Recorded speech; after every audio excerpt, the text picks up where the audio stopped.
para pemirsa Suyanto.id. Mudah-mudahan Anda semua selalu sehat walafiat. Nah, tetap bersama channel pendidikan Anda, channel untuk berbagi pengetahuan dan belajar sepanjang hayat, Suyanto.id. Nah, kita kali ini akan berada di channel kelima yang berbicara seluk-beluk hipotesis. Dan kali ini kita akan memverifikasi hipotesis dengan metode kuantitatif, tentunya dengan pendekatan statistik. Nah, tamu kita, oh bukan tamu, ini sudah warga kita, yaitu para pendengar selalu memiliki narasumber yang kita hadirkan saat ini, yaitu Profesor Ali Saukhah, PhD. Beliau adalah guru besar Universitas Muhammadiyah Kalimantan Timur. Jangan lupa klik subscribe supaya Anda selalu mendapatkan video terbaru dari beliau dan juga video lain dari Suyanto.id. Syukur kalau mau klik lonceng dan like juga komen di kolom komentar. Karena kita sapa dulu. Assalamualaikum warahmatullahi wabarakatuh, Pak Ali. Waalaikumsalam warahmatullahi wabarakatuh. Gimana kabarnya Pak Yanto? Alhamdulillah sehat, bugar, dan sejahtera jasmani rohani di bulan puasa. Mudah-mudahan Pak Ali juga begitu. Ya. Amin. Nggak usah dihitung sudah berapa puasanya, tiba-tiba nanti udah selesai. Ya harus dihitung karena kita harus mencari 10 malam terakhir. Iya.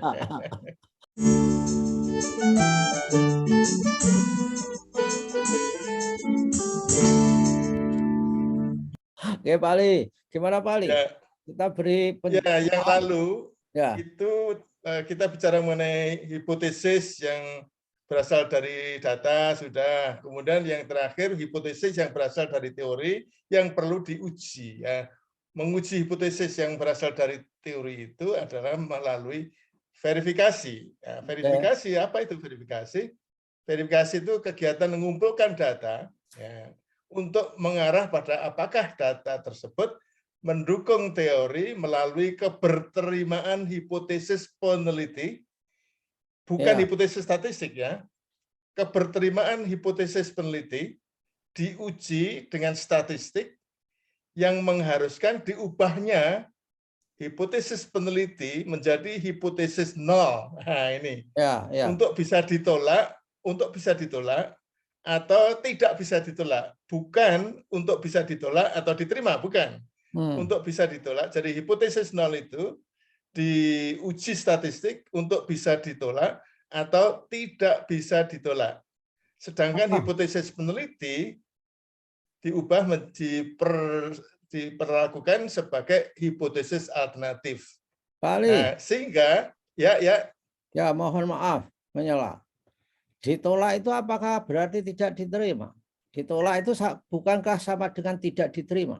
Misalkan aja itu kalau bahasa logika setiap hari ya, ini bahasa statistik ini. Kenapa? Kalau kemudian menerima hipotesis nol, menganggap hipotesis nol itu benar. Padahal belum tentu benar, karena tidak bisa ditolaknya hipotesis nol itu ada beberapa sebab. Nah, beberapa sebab ini kita jelaskan nanti ya, Pak Yanto. Tapi Pak Ali, kalau ditolak, hipotesis nol ditolak, itu mutlak bahwa itu ada peluang diterima tidak itu? Kan nilainya itu apa? Penolakannya itu kan menggunakan kaidah yang signifikansinya itu tertentu begitu. Gimana? Iya. Ini bahasa-bahasa statistik Pak Yanto ya, teknis. Jadi kalau hipotesis nol itu ditolak, maka kemudian yang diterima itu adalah hipotesis alternatif, yaitu hipotesisnya peneliti. Tetapi kalau kemudian hipotesis nol itu tidak bisa ditolak, itu tidak bisa dikatakan hipotesis nol itu diterima. Kalau mengatakan hipotesis nol diterima, itu berarti menganggap hipotesis nol itu benar. Nah, ingat bahwa hipotesis nol itu misalnya katakanlah metode A sama dengan metode B. Itu ya misalnya hipotesis nol itu seperti itu. Jadi kalau mengatakan menerima hipotesis nol itu mengambil kesimpulan bahwa metode A itu sama dengan metode B. Padahal belum tentu sama. Hanya karena perbedaannya itu tidak bisa terlihat melalui statistik karena berbagai sebab. Ya, nanti kita jelaskan lagi, Pak. Nah, Ya, saya misalnya, beda, Pak Ali. Saya beda merumuskannya. Kalau dalam konteks itu, bisakah saya merumuskan?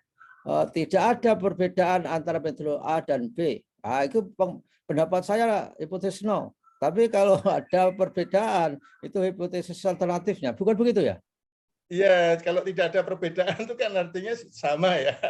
Ya artinya menurut saya kalau hipotesis nol itu tidak ditolak, memang hipotesis alternatif. Kalau hipotesis nol itu ditolak atau tidak diterima menurut saya, menurut Pak Ali bahasanya tidak begitu, maka hipotesis alternatif yang diterima atau tidak ditolak. Betul. Ya kan? Jadi kalau hipotesis nol itu ditolak, jadi hipotesis nol kan tidak berlaku. Berarti yang berlaku adalah hipotesis alternatif.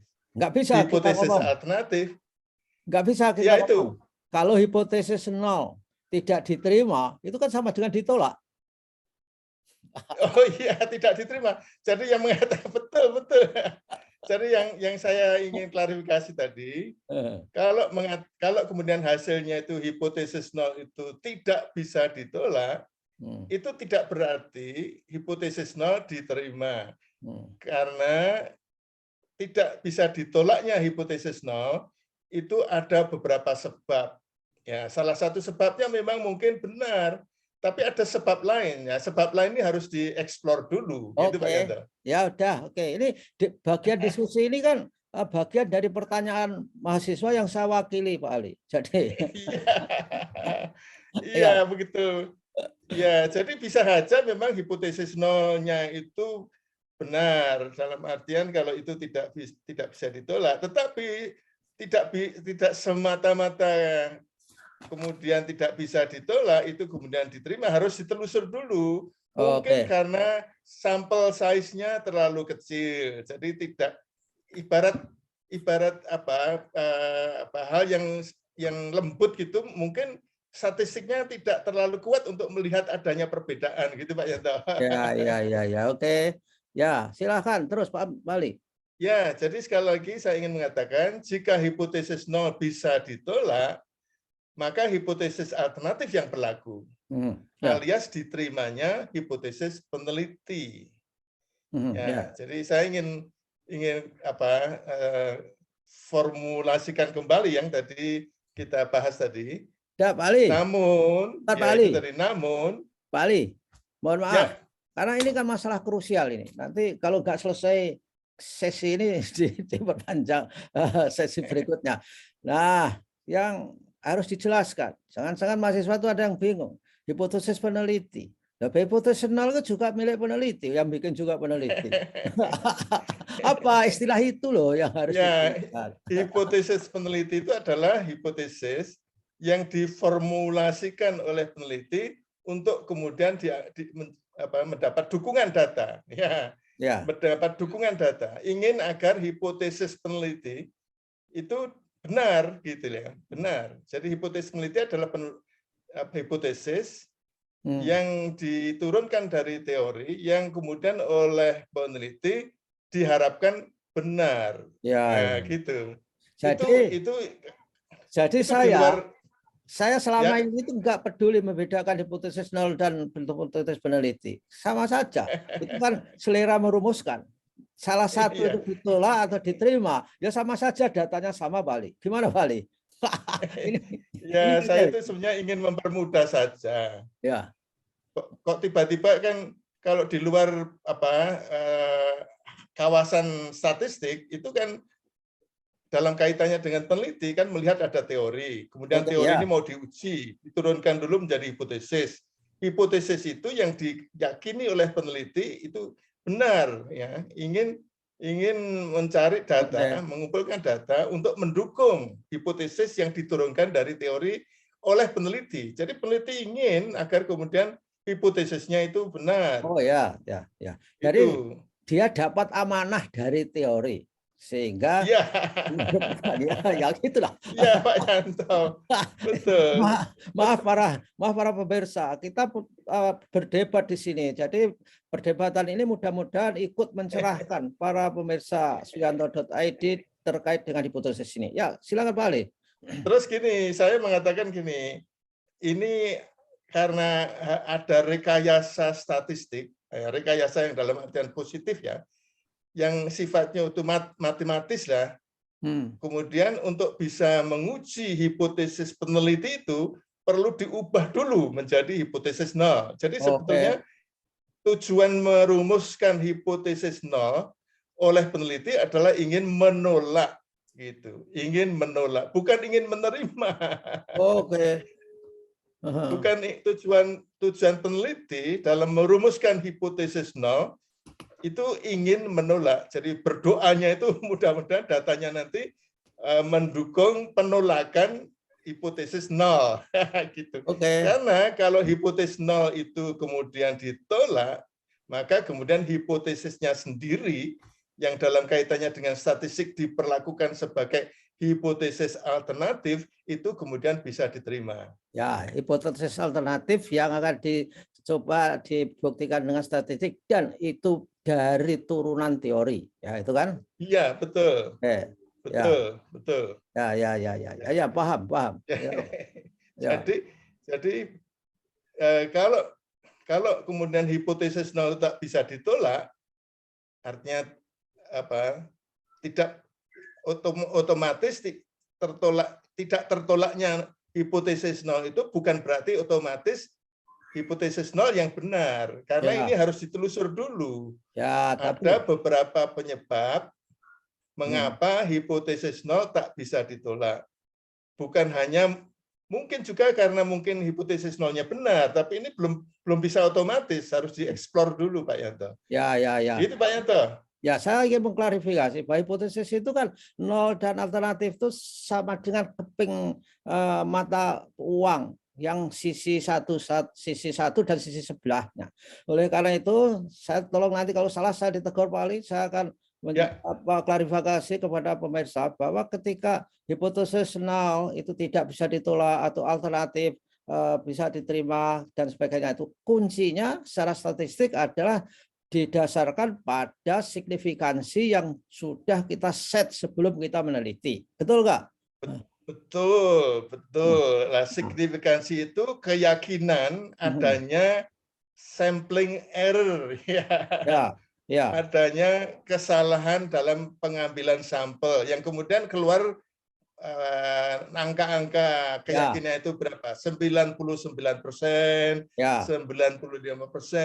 90%. Ya, kemudian itu yang kemudian dikenal dengan probabilitasnya itu 0,05, 0,01, 0,10 ya. 1%, 5%, 10%. Itu Pak Yanto. Ya, pemirsa, ini kalau saudara ingin menguji hipotesis, alatnya verifikasinya adalah bisa dengan confidence interval, derajat kepercayaannya yang dibilang Pak Ali tadi 99, 95, di sisi lain di mata uangnya lain atau pakai probabilitas P 0,05, 0,1 tergantung pada keyakinan kita. Pak Yanto, boleh sebelum ditutup Pak Yanto, memilihnya 1% atau 5%, jadi 0,01 atau 0,05 atau 0,10 itu tergantung dari bidang yang diteliti. Kalau bidang yang diteliti itu kedokteran, ya, yang menyangkut misalnya bedah itu kan jiwa ya, nyawa orang, itu tentu harus sangat yakin, dekat sekali dengan 100%, tapi tidak bisa 100%. Katakanlah misalnya 1% saja, toleransi terhadap kesalahan.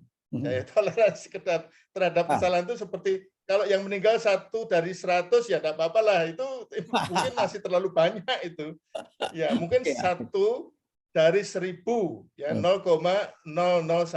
Tetapi dalam hal kaitannya dengan penelitian tentang pembelajaran itu bisa saja 5%. Jadi artinya kalau kemudian itu ternyata dari 100 itu 5 yang tidak lulus itu ya, yang tidak menguasai kompetensi yang harusnya dikuasai, itu enggak ada apa-apa, Ya. enggak masalah. Itu Pak yang Ya, memilihnya oke. itu.